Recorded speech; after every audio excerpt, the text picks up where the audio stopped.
last couple of sessions of the day and Fintech Surge 2023, so stick with us. We've got more to come. We're looking now at the combination of the intersection between AI and DeFi. Clearly, a lot's happening at the level of deep technology, particularly in this region, but certainly in the crypto and the DeFi space. So with that, let's welcome Janet to the stage of SingularityNET. Janet, welcome. Thank you very much, Simon. Thank you for that warm introduction. Thank you. Forward. Right. Hi, everyone.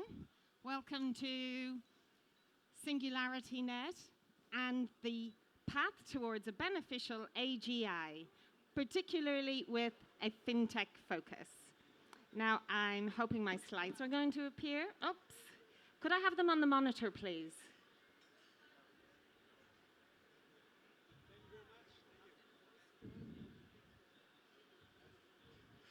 First off, while we're just waiting to get the slides up, can I please do a show of hands? Who here works in AI or with AI in some way? Okay, so I'd say that's about 40%. Who here works in banking, finance, or fintech? 1, 2, 3, almost everyone. Who here works in both AI and banking, finance, and fintech? All right, great audience. Lovely to see some repeat visitors to my talk from my Brian Rose talk this morning. It's fabulous to see you. I'm still just waiting for the slides to come up on the monitor. But first, I'll introduce myself. So my name is Janet Adams. I'm the COO of SingularityNET. Prior to working at SingularityNET, I worked for 25 years in corporate and investment banking companies such as HSBC, Barclays, Royal Bank of Scotland. And I worked in banking risk and banking technology. And in 2017, I noticed a huge surge of interest in artificial intelligence. And so I took my banking career, my risk and technology career, back to university, and I completed an MSc in artificial intelligence while working full-time, which was really hard. I completed my master's thesis on regulatory frameworks for artificial intelligence in fintech and banking, and I developed the financial services industry's first conduct regulatory framework for AI. So this is what I'm bringing to you here today. We've got probably 13 minutes left while we troubleshoot the monitor here in front of me. If not, I can look behind me.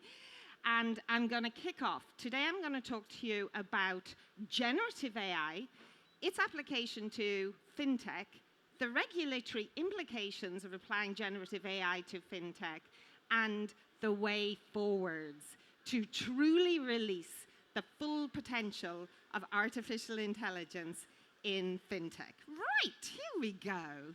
So, a brief note on, sorry, could you just get rid of this green banner, please? A brief note on SingularityNET. Our strategy, we're in crypto. Who knows SingularityNET here in the room? Yes, very good, very good. And now all of you do. We're the OGs of AI and crypto, founded in 2017, the biggest by some measures AI project in crypto. Our founder, the visionary Dr. Ben Goertzel, had the vision to put AI on blockchain, to decentralize access to technologies, to create a wider, open, democratically inclusive developer open source environment for the development of artificial intelligence and blockchain. Now, you'll all have noticed, who here has used ChatGPT? Of course you have. Who here has seen ChatGPT hallucinate? Everyone who's used it for more than 5 minutes absolutely has. So what we've seen in 2023, we've seen the release and the rise of generative AI. This was a watershed moment for humanity, where suddenly people who don't have a PhD in maths can use artificial intelligence. GPT is the fastest growing product, ChatGPT, in the history of humanity, and it's super powerful. Deep neural networks, transformer neural networks, statistically producing what's the most next likely output, whether it's a word, whether it's an image, whether it's a number. Nobody can deny this global surge of large language models. And McKinsey have estimated generative AI, on top of AI, can bring an additional $2.6 to $4.4 trillion annually to the global economy, which is ginormous. The potential is huge. Who here is excited about using generative AI in fintech? Yeah, excellent. I've been excited about AI in fintech. There are so many use cases, and in my master's thesis, I reviewed all of the banking use cases from front office, back office, operational, use cases for growth, use cases for optimization. And here, with generative AI, we're seeing some of those use cases starting to become adopted. Generative AI can be used for financial modeling and forecasting. Of course, fraud. We've all been using AI for fraud for many years now. It can be used for optimizing tax strategies, cash flow optimization, financial scenario planning. It's just so exciting. Anyone working in AI and banking must be feeling really happy right now and really excited at the potential for the industry. It can be used for M&A strategy simulation, for optimizing capital, for cost reduction, process optimization. Who here has run a robotic process automation program in banking? Or an intelligent automation program in banking? You see nobody. And the reason is robotic process automation and intelligent automation until now has failed to fulfill its promise. The ROI is not normally there in these projects. There are complexities. There's the long tail issue of cases which don't get automatically processed. It can be used, so AI and generative AI for cost process or optimization, still waiting to fulfill its potential. Supply chain finance optimization, customized financial products, anything to do with customer interface, customer service, improving the customer experience, improving the sales process and propensity to buy. So improving both the revenue flow in, the cost flow out, the customer experience, and managing risk. That's like a huge world of promise for the industry. And of course, that promise can be passed on to the customers of the industry. Now my clicker stopped working. There we go. However, as you all know, banking, financial services, is one of the most heavily regulated industries in the world, and for good reason and with good cause. Now, there are many different regulations emerging all around the world at country level, at organization level. They have their differences, but there's a very common thread. There are a number of common threads running through all of these regulatory frameworks. And I'm just going to take a moment to outline these to you and then talk about the implication for generative AI. So first, we need a robust framework and good governance at every stage of the AI development lifecycle. Secondly, like everything risk-based in banking, we take a risk-based approach.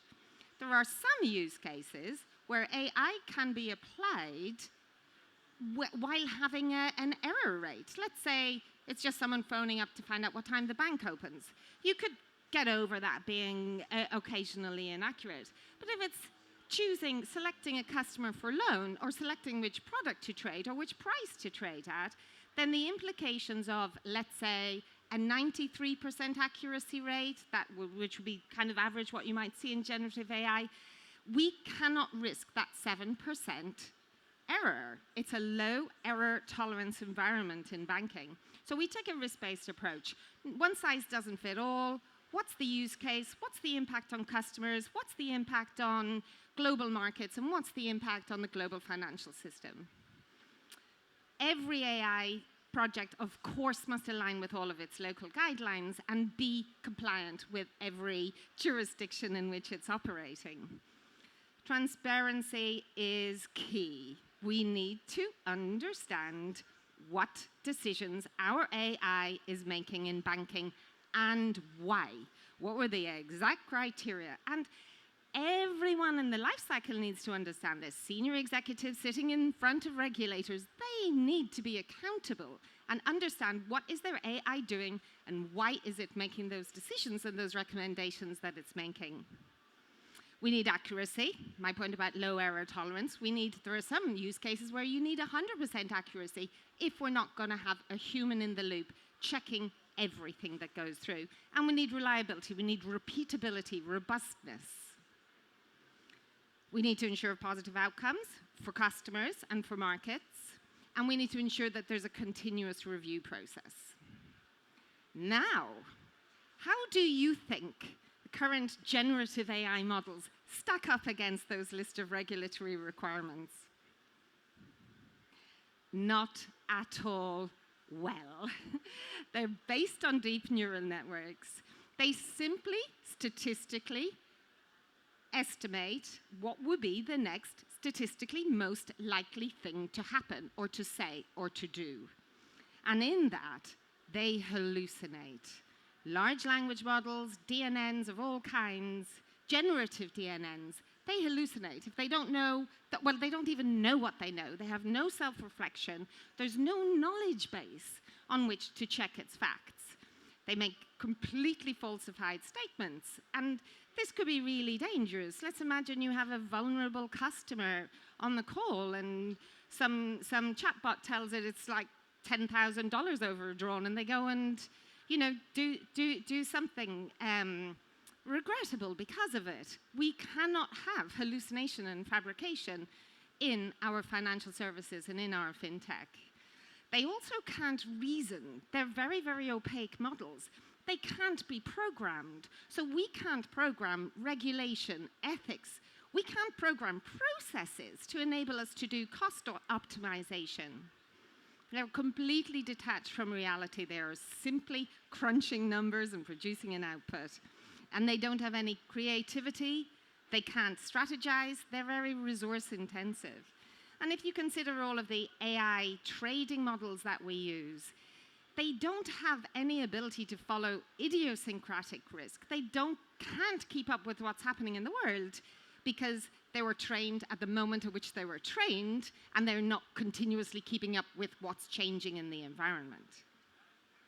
That's today's generative AI landscape. It's super powerful, and I have incredible respect for the brilliant scientists who invented transformer neural nets, who deployed these incredible tools, which are good at the limits of what they're used for. If you're using them to create a marketing email and you're going to fix anything that's wrong, perfect.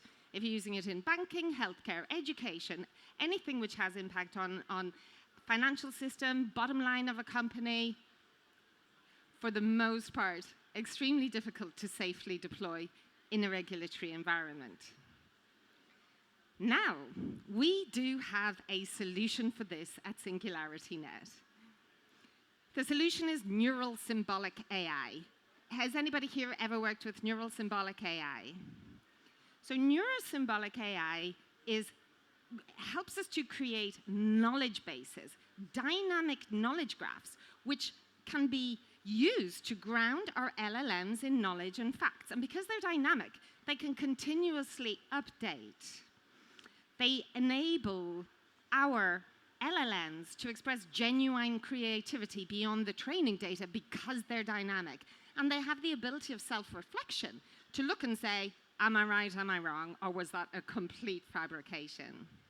And this is where Neural Symbolic AI has got a massive advantage over other opaque methods, such as deep neural networks, such as support vector machines, such as most of the popular AI methods in use today, where accuracy is required and hallucinations are intolerable. The answer to the problem is Neural Symbolic AI. And being, of course, in crypto, on blockchain, decentralization is also key because blockchain and crypto gives us access to a wider range of diverse user base and developer base to ensure that all of these tools which we're developing can be used for the benefit of everybody, can be developed in an open source way, and can completely transform the financial services industry as we know it today. Neural Symbolic LLMs is an innovation brought to you by SingularityNET. We founded a company here in UAE called Zarqa, drawn by the unparalleled commitment to innovation in this region. we're taking knowledge graphs, logic networks to enable us to do process engineering and embed regulatory and ethical requirements, the ability for more complex plannings, because intelligent automation, I've never seen a very large-scale robotic process automation, intelligent automation on a global complex level be successful, because all of our technologies are too brittle today.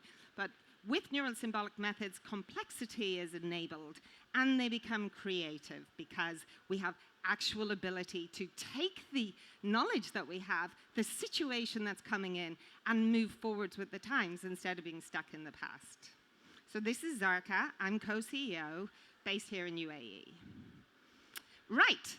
So that's the main drift. I'm just going to talk you through a couple of our DeFi projects. How many of you here are in DeFi in some way? So we have our Cogito Finance project, a token which we launched this year. This is an example of one of our DeFi, decentralized AI-founded, AI-based projects. It takes TradFi, tokenizing traditional assets, takes all the benefits of TradFi with the benefits of blockchain and DeFi, settlement transparency, transferability, and uses tokenized funds in the form of smart contract vaults issued on Ethereum with a really high level of investor protection. Who doesn't love it? But where's the AI? An AI-driven investment strategy using quantitative, systematic, and data-driven investment strategy that can continuously evolve along with the needs and the markets and the assets and the values and the general changes in the world economy. And we use AI and machine learning for theme selection, for alpha generation, backtesting, and asset allocation. We have our Singularity DAO project. Some of the Singularity DAO team might be here today. This was our first DeFi, launched in 2021. And in our Singularity DAO, on-chain portfolio asset management DeFi project, we use AI for sentiment analysis, for risk assessment, for price prediction, and from ML for yield and TVL management. So these are some of the examples of where we're using AI and generative AI at SingularityNET today in the fintech and in the DeFi space. But the big message that I'd like you to all take away is that we are on the brink of a phase shift in the capability of AI. Today's narrow AI systems have kind of probably peaked in their abilities. Now we need smarter techniques, we need knowledge graphs, we need neural symbolic programming, which we at SingularityNET, under our visionary leader, Dr. Ben Goertzel, have been pioneering for 30 years. So our time has come, and the time for AI in banking is on the verge of arriving here. Thank you. Thanks.